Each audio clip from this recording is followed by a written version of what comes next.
नमस्कार दोस्तों, स्वागत है आपका अपनी YouTube channel target civil services में। और देखिए आज है 26 जून और मध्य प्रदेश के डेली करंट अफेयर में आज हम 23 जून से लेकर 26 जून तक जितने भी इंपॉर्टेंट करंट अफेयर होंगे Madhya Pradesh daily current affair से रिलेटेड तो उन पर डिस्कस करेंगे। तो लेक्चर लास्ट तक ध्यान से देखिएगा। और देखिए वीडियो के लास्ट में हम 2022 के मध्य प्रदेश करंट अफेयर का रिवीजन कर रहे हैं, तो 2022 के करंट अफेयर भी पढ़ेंगे हम। चलिए सबसे पहले हमने जो इसके पहले करंट अफेयर पढ़े थे उसका रिवीजन कर लेते हैं, उसके बाद स्टार्ट करेंगे हम आज के करंट अफेयर।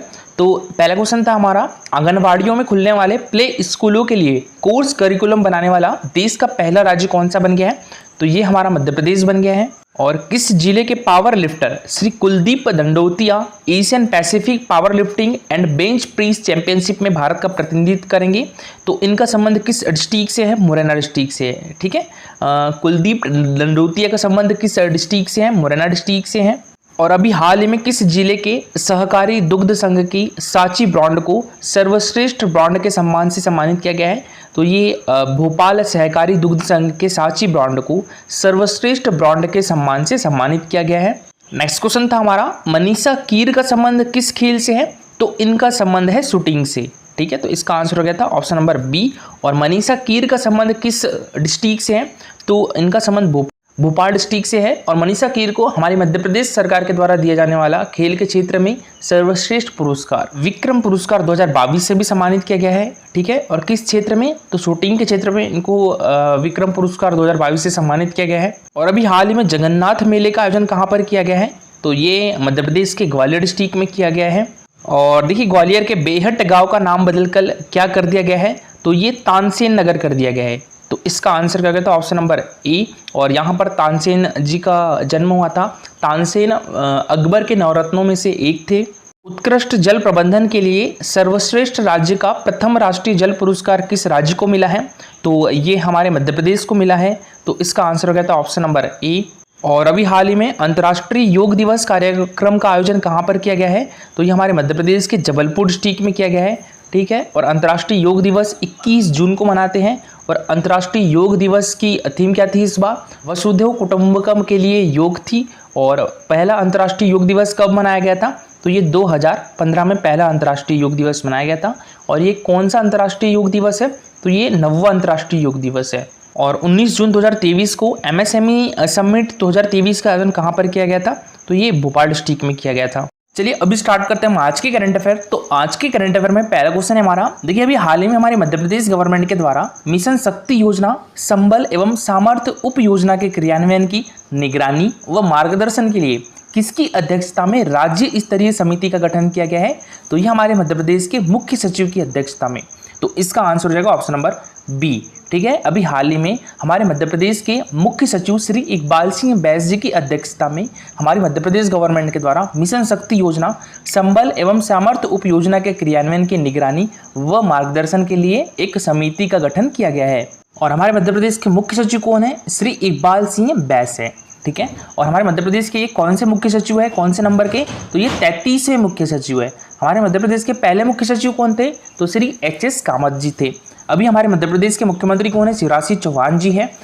और हमारे मध्य प्रदेश के पहले मुख्यमंत्री कौन थे? पंडित रविशंकर शुक्ल जी थे। और हमारे मध्य प्रदेश की पहली महिला मुख्यमंत्री कौन थी? उमा भारती जी थी। अभी हमारे मध्य प्रदेश के गृह मंत्री कौन है? तो ये नरोत्तम मिश्रा जी है। और अभी हमारे मध्य प्रदेश हाईकोर्ट के मुख्य न्यायाधीश कौन है? रवि विजय कुमार मलिमत जी है। ठीक है, याद रखिएगा अभी हमारे मध्य प्रदेश हाईकोर्ट कहाँ पर है? जबलपुर में है। और इसके मुख्य न्यायाधीश कौन है? रवि विजय कुमार मलिमत है। मध्य प्रदेश हाईकोर्ट के प्रथम मुख्य न्यायाधीश कौन थे? तो ये मोहम्मद हिदायतुल्लाह जी थे। और देखिए बात करें हम यहाँ पर मिशन शक्ति योजना की। ठीक है, तो देखिए केंद्र सरकार के द्वारा 15वें वित्त आयोग की जो अवधि है 2021-22 से लेकर, ठीक है, 21-22 से लेकर 2026 के दौरान महिलाओं की सुरक्षा, संरक्षण और सशक्तिकरण के लिए विशिष्ट योजना के रूप में मिशन शक्ति नामक एक महिला सशक्तिकरण कार्यक्रम की शुरुआत की गई है। और देखिए मिशन शक्ति योजना के अंतर्गत इसकी 2 उप योजनाएं हैं। कौन कौन सी? एक तो संबल और एक सामर्थ्य। ये 2 उप योजनाएं हैं किसकी? मिशन शक्ति योजना की। तो संबल उप योजना महिलाओं की सुरक्षा के लिए है और वहीं जो सामर्थ्य उप योजना है ये महिलाओं के सशक्तिकरण के लिए है। संबल योजना के अंतर्गत नारी अदालतों के एक नए कंपोनेंट के साथ वन स्टॉप सेंटर, महिला हेल्पलाइन, बेटी बचाओ बेटी पढ़ाओ जैसे जो देश में चल रही है, यह संबल योजना के उप योजना के अंतर्गत आती है। इसके अलावा सामर्थ्य योजना में उज्ज्वला योजना, स्वाधार गृह और कामकाजी महिला छात्रावास जैसी महिलाओं के लिए चल रही योजना शामिल है। तो देखिए 21 जून 2023 को हमारे मध्य प्रदेश राज्य शासन ने मिशन शक्ति योजना, संबल एवं सामर्थ्य उप योजनाओं के अंतर्गत संबंधित विभागों में समन्वय तथा जिला एवं राज्य स्तरीय पर योजना के क्रियान्वयन की निगरानी व मार्गदर्शन के लिए मुख्य सचिव की अध्यक्षता में राज्य स्तरीय समिति का गठन किया है। इस राज्य स्तरीय समिति में प्रमुख सचिव, सचिव, महिला एवं बाल विकास सदस्य सचिव होंगे और समिति के द्वारा मिशन शक्ति के अंतर्गत योजनाओं की राज्य स्तरीय वार्षिक कार्य योजना तैयार करने एवं वर्ष में कम से कम 2 बार निगरानी बैठक आयोजित किए जाने का कार्य किया जाएगा। समिति का कार्यकाल है वो 15वें वित्त आयोग की अवधि तक होगा। और नेक्स्ट क्वेश्चन है हमारा, देखिए हमारे देश के प्राइम मिनिस्टर श्री नरेंद्र मोदी 27 जून 2023 को सिकल सेल एनीमिया मिशन 2047 का शुभारंभ कहाँ से करेंगे?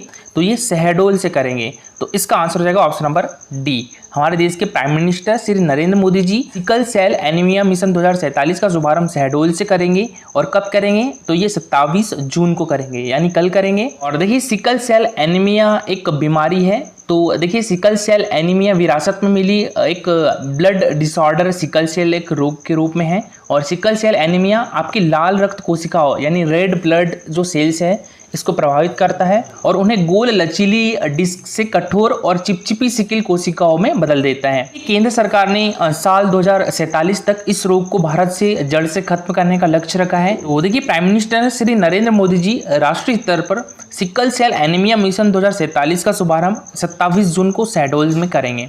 सिकल सेल एनीमिया उन्मूलन मिशन 2027 के शुभारंभ कार्यक्रम में केंद्र सरकार, स्वास्थ्य मंत्रालय, जनजातीय कार्य मंत्रालय, आयुष मंत्रालय और राज्यों के प्रतिनिधि वर्चुअल शामिल होंगे। सिकल सेल एनीमिया एक प्रकार की आनुवांशिक बीमारी है और माता और पिता दोनों में सिकल सेल के जीन होने पर उनके बच्चों में सिकल सेल बीमारी का होना स्वाभाविक होता है। क्वेश्चन है हमारा, देखिए भी हाल ही में हमारे मध्य प्रदेश के मुख्यमंत्री श्री शिवराज सिंह चौहान ने लोक माता अहिल्याबाई होलकर जी का भव्य स्मारक कहाँ बनाने की घोषणा की है? तो ये ग्वालियर डिस्ट्रिक्ट में। तो इसका आंसर हो जाएगा ऑप्शन नंबर बी। ठीक है, अभी हाल ही में हमारे मध्य प्रदेश के मुख्यमंत्री शिवराज सिंह चौहान ने लोक माता अहिल्याबाई होलकर का भव्य स्मारक ग्वालियर में बनाने की घोषणा की है। और देखिए बात करें यहाँ पर अहिल्याबाई होलकर जी की का जन्म कहाँ पर हुआ था? तो ये जामखेड़ में हुआ था। जामखेड़ अहमदनगर महाराष्ट्र में है और यह मल्हारराव होलकर की पुत्र वधू व खांडेराव होलकर की पत्नी थी। और खांडेराव होलकर जी जो थे ये इंदौर के होलकर राजवंश के जो संस्थापक थे मल्हारराव जी होलकर तो के पुत्र थे। कौन? खांडेराव होलकर। और खांडेराव होलकर का विवाह जो है वो अहिल्याबाई के साथ हुआ था और अहिल्याबाई होलकर ने महेश्वर को अपनी राजधानी बनाया था। और देखिए इंदौर में प्रतिवर्ष अहिल्या उत्सव भी मनाया जाता है और अहिल्या संग्रहालय व अहिल्याबाई की समाधि महेश्वर में स्थित है। और अहिल्याबाई का शासनकाल होलकर वंश का स्वर्णकाल भी कहा जाता है। देखिए मुख्यमंत्री श्री शिवराज सिंह चौहान जी ने कहा है कि ग्वालियर में मां अहिल्याबाई होलकर का भव्य स्मारक बनाया जाएगा और बेहटा में बन रहे बस स्टैंड का नाम अहिल्याबाई होलकर के नाम पर रखा जाएगा। साथ ही बघेल और धननगर समाज के कल्याण के लिए हमारे मध्य प्रदेश में एक बोर्ड भी गठित किया जाएगा जिसके अध्यक्ष को कैबिनेट मंत्री का दर्जा प्राप्त होगा। नेक्स्ट क्वेश्चन है हमारा, देखिए भी हाल ही में 13वीं हॉकी इंडिया जूनियर पुरुष राष्ट्रीय चैंपियनशिप 2023 का खिताब किसने जीता है? तो ये हमारे मध्य प्रदेश ने जीता है। तो इसका आंसर हो जाएगा ऑप्शन नंबर ए। ठीक है, अभी हाल ही में 13वीं हॉकी इंडियन जूनियर पुरुष राष्ट्रीय चैंपियनशिप 2023 का खिताब मध्य प्रदेश ने जीता है। और किसको हराया है? तो ये चंडीगढ़ को हराया है, 4-2 से हराया है। ठीक है, अच्छा इस चैंपियनशिप का आयोजन कहाँ पर किया गया था? तो ये Birsa Munda international hockey stadium में किया गया था।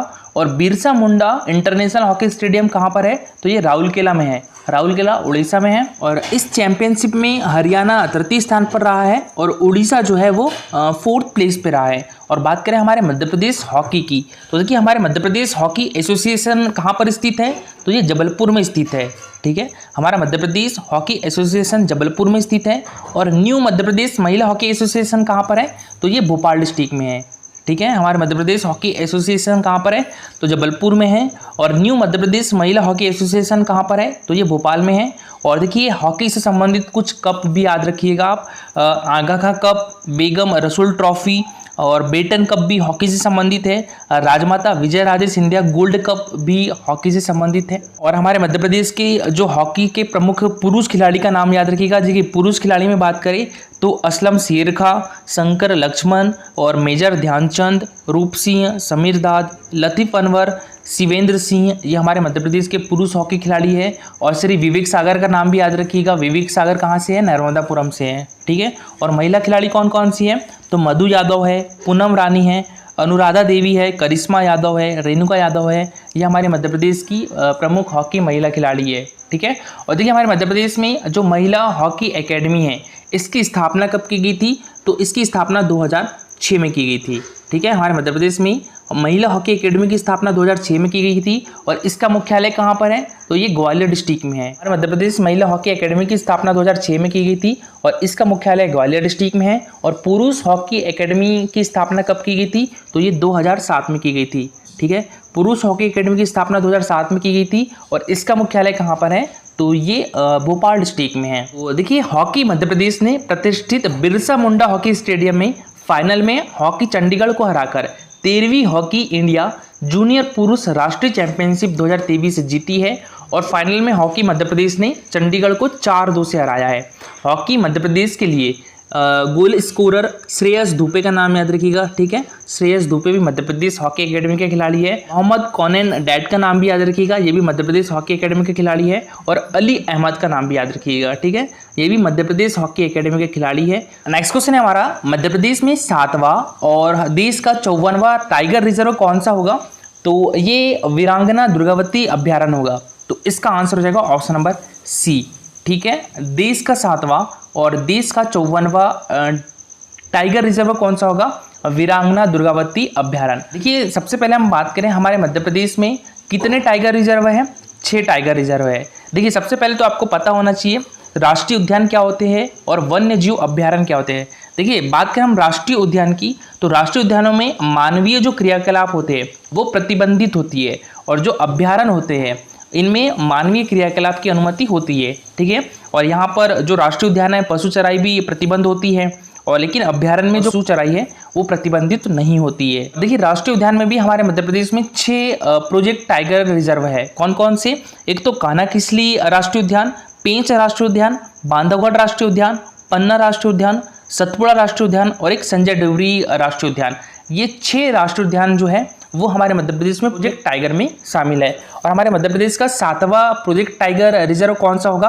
तो ये वीरांगना दुर्गावती अभ्यारण्य होगा। देखिए हमारे मध्य प्रदेश में जो केन बेतवा लिंक परियोजना है तो इसमें पन्ना टाइगर रिजर्व का एक बहुत बड़ा हिस्सा जा रहा है। इसके बदले में वीरांगना रानी दुर्गावती और नौरादेही अभ्यारण्य को मिलाकर टाइगर रिजर्व बनाने की सहमति बनी है। नौरादेही अभ्यारण्य हमारे मध्य प्रदेश का सबसे बड़ा अभ्यारण्य है और यह हमारे मध्य प्रदेश के सागर डिस्ट्रिक्ट में है। ठीक है। नौरादेही अभ्यारण्य जो है हमारे मध्य प्रदेश का सबसे बड़ा अभ्यारण्य है और ये हमारे मध्य प्रदेश के सागर डिस्ट्रिक्ट में है। जो वीरांगना दुर्गावती अभ्यारण्य है ये हमारे मध्य प्रदेश के दमोह डिस्ट्रिक्ट में है। ठीक है। तो इन दोनों अभ्यारण्य को मिलाकर टाइगर रिजर्व बनाया जाएगा। बात करें यहाँ पर माधव राष्ट्रीय उद्यान की तो माधव राष्ट्रीय उद्यान को राष्ट्रीय उद्यान का दर्जा कब प्राप्त हुआ था? तो ये 1958 में प्राप्त हुआ था। ठीक है। और यह किस नेशनल मार्ग पर स्थित है? तो यह NH-46 पर स्थित है। ये भी याद रखिएगा, मोस्ट इंपॉर्टेंट है। ठीक है।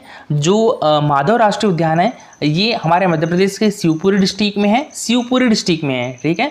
कूनो पालमपुर राष्ट्रीय उद्यान जो है हमारे मध्य प्रदेश के श्योपुर डिस्ट्रिक्ट में है और माधव राष्ट्रीय उद्यान हमारे मध्य प्रदेश के शिवपुरी डिस्ट्रिक्ट में है। NH-46 पर स्थित है। और अभी हाल ही में यहाँ पर जो साक्य सागर झील है इसको रामसर साइट में भी शामिल किया गया था। हमारे मध्य प्रदेश में कितनी रामसर साइट है? तो 4 रामसर साइट है। बात करें वन विहार राष्ट्रीय उद्यान की तो वन विहार राष्ट्रीय उद्यान कहाँ पर है? तो ये हमारे मध्य प्रदेश के भोपाल डिस्ट्रिक्ट में है। ठीक है।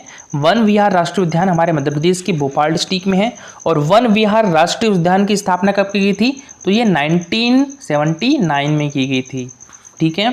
और वन विहार राष्ट्रीय उद्यान जो है आधुनिक चिड़ियाघर भी कहा जाता है और यहाँ पर प्रथम सर्प उद्यान यहीं पर स्थापित किया गया है। और बात करें कूनो राष्ट्रीय उद्यान की तो कूनो राष्ट्रीय उद्यान हमारे मध्य प्रदेश के श्योपुर डिस्ट्रिक्ट में है।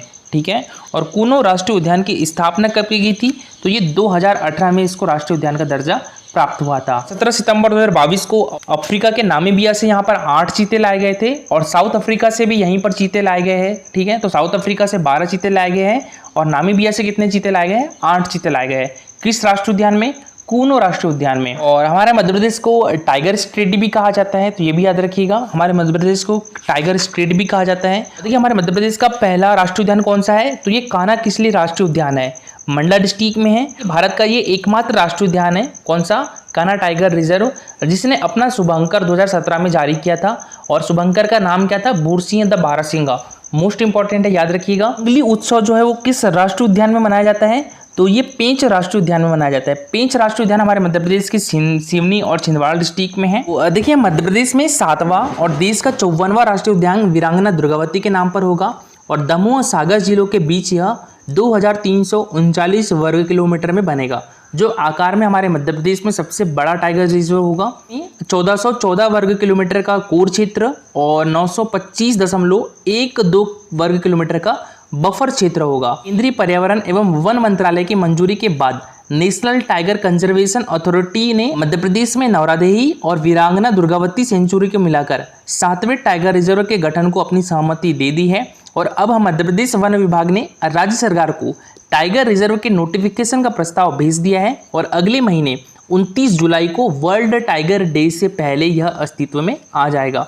तो वर्ल्ड टाइगर डे कब मनाया जाता है? ये 29 जुलाई को मनाया जाता है। चलिए अब हम 2022 के कुछ करंट अफेयर का रिवीजन कर लेते हैं। तो देखिए आदिगुरु आचार्य शंकराचार्य की बहुधातु प्रतिमा स्टेच्यू ऑफ वननेस ओमकारेश्वर में स्थापित होगी। ठीक है, ओमकारेश्वर हमारे मध्य प्रदेश के खंडवा डिस्ट्रिक्ट में है। तो इसकी ऊंचाई कितनी होगी? 108 फीट होगी। ये मोस्ट इंपॉर्टेंट है, याद रखिएगा। ठीक है, स्टेच्यू ऑफ वननेस कहाँ पर बनने जा रहा है? तो ये ओमकारेश्वर में बनने जा रहा है। इसकी ऊंचाई कितनी होगी? तो ये 108 फीट होगी। ठीक है, ये आदिगुरु आचार्य शंकराचार्य जी की प्रतिमा होगी। ये कि हो सकता है कि सितंबर में इसका जो शुभारंभ है हमारे देश के प्राइम मिनिस्टर जी के द्वारा किया जाए।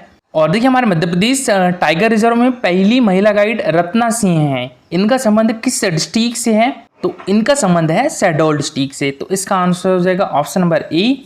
और मुख्यमंत्री शिवराज सिंह चौहान जी ने सोया प्रसंस्करण केंद्र का शुभारंभ कहाँ पर किया था? तो ये धार डिस्ट्रिक्ट में किया था। देखिए यहाँ पर प्रणय खरे का नाम याद रखिएगा। ठीक है, प्रणय खरे का संबंध किस डिस्ट्रिक्ट से है? तो इनका संबंध भोपाल डिस्ट्रिक्ट से है। और इनका संबंध किस खेल से है? तो ये घुड़सवार है। ठीक है, मोस्ट इंपॉर्टेंट है, प्रणय खरे का नाम याद रखिएगा। प्रणय खरे घुड़सवार है और इनका संबंध हमारे मध्य प्रदेश के भोपाल डिस्ट्रिक्ट से है। और डिजिटल दान कैंपेन प्रारंभ करने वाला देश का पहला जिला कौन सा है? तो ये छिंदवाड़ा डिस्ट्रिक्ट है। ठीक है, तो याद रखिएगा डिजिटल दान कैंपेन प्रारंभ करने वाला देश का पहला जिला छिंदवाड़ा है। और छिंदवाड़ा हमारे मध्य प्रदेश में क्षेत्रफल के हिसाब से सबसे बड़ा जिला भी है और क्षेत्रफल के हिसाब से सबसे छोटा जिला कौन सा है हमारे मध्य प्रदेश का? तो वह निवाड़ डिस्ट्रिक्ट है। और यह कैंपेन देखिए इंडियन ग्लोबल मेटा सोशल और MIT एडिटी यूनिवर्सिटी पुणे और इंदौर के नन्हे फरिश्ते NGO के द्वारा चलाया जा रहा है। और डिजिटल दान कैंपेन के तहत जरूरतमंद बच्चों को डिजिटल लर्निंग के लिए लैपटॉप प्रदान किए जाएंगे, साथ ही कोर्स मटेरियल भी उपलब्ध कराया जाएगा। देखिए प्रीवियस डे क्वेश्चन की बात करें तो मध्य प्रदेश में विद्युत उत्पादन कब से प्रारंभ हुआ था? तो ये 1905 से प्रारंभ हुआ था। तो इसका आंसर हो जाएगा ऑप्शन नंबर बी। ठीक है, हमारे मध्य प्रदेश में विद्युत का उत्पादन कब से स्टार्ट हुआ था? 1905 में हुआ था। और आज के लिए आपका क्वेश्चन है तानसेन संगीत समारोह का आयोजन कहाँ पर किया जाता है? ग्वालियर में, भोपाल में, छतरपुर में या रीवा में? तो इसका आंसर पूरा डिटेल में दीजिएगा। और देखिए ये हमारा Telegram channel target civil services, तो इस पर डेली क्विजेस होते हैं, तो इसमें आप भी पार्टिसिपेट कर सकते हो। टेलीग्राम चैनल की लिंक आपको हमारे वीडियो के डिस्क्रिप्शन बॉक्स में मिल जाएगी। दोस्तों लेक्चर अच्छा लगा हो तो लाइक और शेयर जरूर करिएगा और अगर आप इस चैनल पर नए हो तो सब्सक्राइब भी कर लीजिए। Thank you so much for watching this video.